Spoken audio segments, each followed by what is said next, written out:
I got the idea for this video when I read a Forbes article written by Scott Mendelson, right? Scott Mendelson has been following Birds of Prey's box office underperformance, and he made the point, or raised the question, does Birds of Prey's box office underperformance, is that a bad sign for James Gunn's Suicide Squad, or Suicide Squad 2?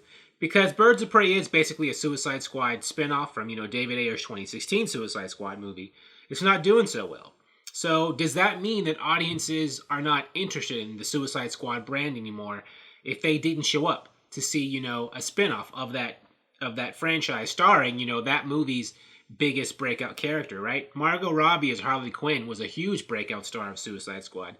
That's why she's the one getting her own movie, her character. None of the other people in the first Suicide Squad really broke out, the way she did. I can see his point, maybe, but I can also see maybe not. Because Harley Quinn and Birds of Prey, that was a spin-off movie. That wasn't a main Suicide Squad sequel, right? So I would think that, the anticipation for the audience to see a Harley Quinn-centric spin-off movie wouldn't be as high as, another Suicide Squad movie. Granted, the first Suicide Squad was critically panned. A lot of people hated that movie. So there could be a sign that, the audience doesn't have much faith in the Suicide Squad brand anymore. But, a lot of people like James Gunn, and James Gunn has a proven track record, in my opinion, of making crowd-pleasing movies, at least with the Guardians movies. I know a lot of people didn't like Brightburn. I like Brightburn, but Brightburn was a different type of movie. It wasn't... He produced Brightburn. I don't think he directed it, but Brightburn's purpose wasn't designed to be the kind of, big blockbuster kind of movie the way a Suicide Squad is, Suicide Squad 2 or Guardians movie is. But also, this Suicide Squad 2 movie is not going to have, Will Smith back as Deadshot. He was a big star. His star power was part of the reason why the first Suicide Squad did so well. It was Will Smith's Deadshot and Margot Robbie as Harley Quinn. They were like the two big draws. Viola Davis is coming back too, as Amanda Waller for the Suicide Squad. Jai Courtney's coming back as Captain Boomerang. Joel Kinnaman is Rick Flag.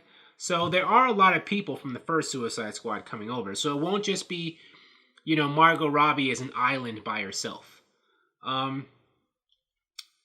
So we'll see. It is possible that Birds of Prey's underperformance is a bad sign for Suicide Squad 2, but I don't necessarily think that's the case, because Suicide Squad 2 is going to be more of a tentpole movie, and it's going to be made by a director who's already established, a writer-director.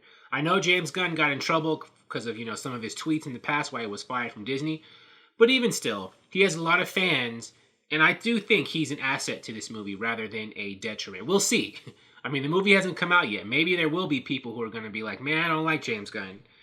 We're going to find out, I guess, in 2021. So we'll see. I do not think that Suicide Squad 2 should be rated R, though. Not the way Birds of Prey was. I think that the R rating is a reason why Birds of Prey underperformed. If that movie had been PG-13, it would have made more money. So I think Warner Brothers needs to think long and hard about whether they want Suicide Squad 2 or the Suicide Squad to be rated R, if it doesn't need to be. Like, I think, even though the Suicide Squad's going to have a lot of people, dying, characters dying, getting killed, you can show that in, I guess, not a very gory, graphic way and still be PG-13, right? Like, the Hunger Games movies with Jennifer Lawrence, they had, like, a lot of people, a lot of kids, a lot of times, being killed in those games, and older people, and I think those movies were PG-13, right? They were able to tell a story with multiple deaths in a contest, which is a pretty, disturbing thing, and still keep that PG rating. So I think that it is possible for Suicide Squad 2 to tell another story with multiple deaths on a mission, not so much a contest, and have the same dramatic impact and still keep a PG-13 rating and thus not limit a lot of its audience. So that's my take. Birds of Prey's box office underperformance could be a bad sign for Suicide Squad 2, but I think that Suicide Squad 2 could still be very successful at the box office in spite of that. Thank you for watching. If you like this video, please like it on YouTube and subscribe to the channel because I appreciate your viewership, and I'll talk to you soon. Bye.